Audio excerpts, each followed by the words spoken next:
one or two Bible verses. Tapos i-explain natin siguro bakit yan pinili nyo na Bible verses. Ano nga, paano sa buhay nyo, sa buhay na nagawa nyo, testimony lang ganun. At least na meron tayo kasi kailangan natin yan, ano, Word of God, so, once a week. Meron tayong pagkakataon na ganito, binigyan tayo ng magandang voyage sa Panginoon, safety tayo dito lahat. In return, bigay din natin sa Kanya kahit isang oras o karating oras na i-discuss natin o i-share yung Word of God sa isa. So, ngayon ang tulad na niya, internet. Siya sa ang brother ngayon. So, sige.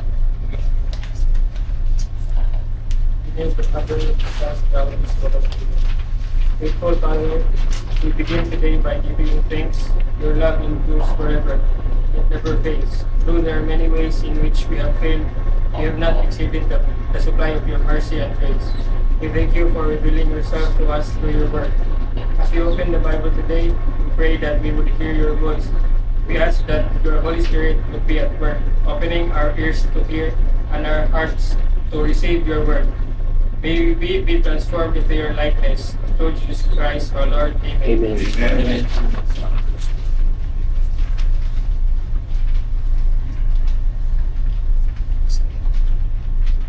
Bible verse Isaiah 35 verse 6 to 7. Seek the Lord while he may be found. Call on him while he is near. Let the wicked forsake his way, and the unrighteous man his thoughts. Let him return to the Lord, that he may have compassion on him, and to our God, for he will abundantly pardon. Kasi nung grade 12 pa ako, success na ako dati, tas nag-absent ako sa nag-cutting ako sa klase para mag-attend ng misa sa Ash Wednesday. Tas nag-serve ako sa simbahan. Tas natapos yung misa, may misa pa yung pare sa ibang chapel. Tas pinilit niya ako na sumama kahit sabi ko na may gagawin ako. Tas yun, sumama ako. Tapos nung nag-start na yung misa, nagkamali ako. Tas parang yung reaction niya, parang napahiya ako sa mga tao ba sa chapel. Tas parang yung mukha niya, nagsisi na ako yung sinama niya. Kaya doon,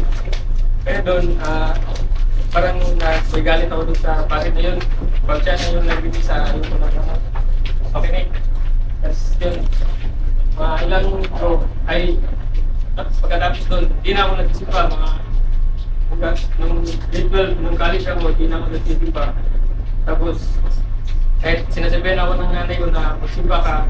Kasi dati, every Sunday kami nagsisimba, first mass, gano'n. Tapos pagkatapos doon, hindi na ako nagsisimba. Tapos, din yung pandemic. Tapos, patapos doon,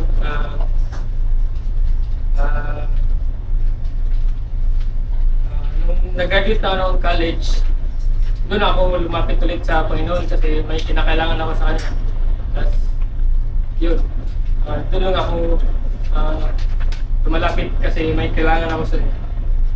Tapos, next is Deuteronomy chapter 5 verse 16. Honor your mother and father as the Lord commanded you, that your days may be long, that it may go well with you in the land that the Lord your God is giving you. Ito yung storya na pagpunta ko ng Manila para mag-apply sa ADT. Tapos pagpunta ko ng Manila, malayo sa pamilya. Tapos ako lang. Kasi dati sa amin,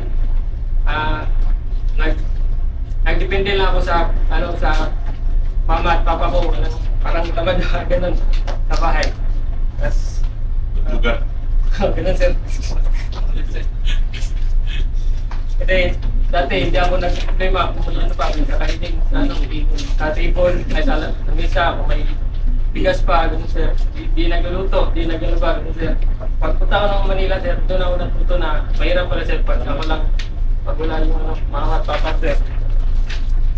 Tapos, ganun sir, yung time na noon, 2024 rin sir, marami akong nagdadasal doon na sana makapasok ako ng kumpanya. Tapos, nakapasok na ako sir, parang natagalan ako sir, para nag-utility ako. Kasi yung mga kabatch ko sir,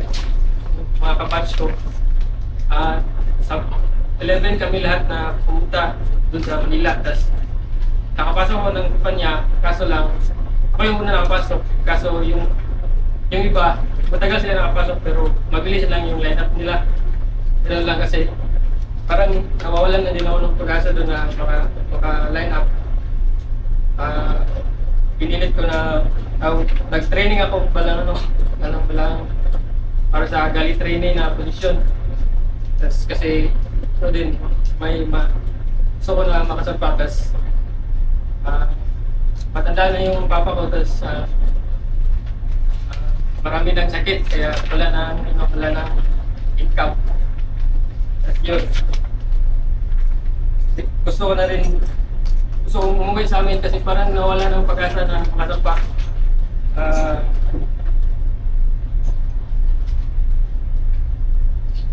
Kasi doon din sa kumpanya na yun, wala akong backer doon. Wala akong backer, nakapasok lang dahil sa picture sa vlog.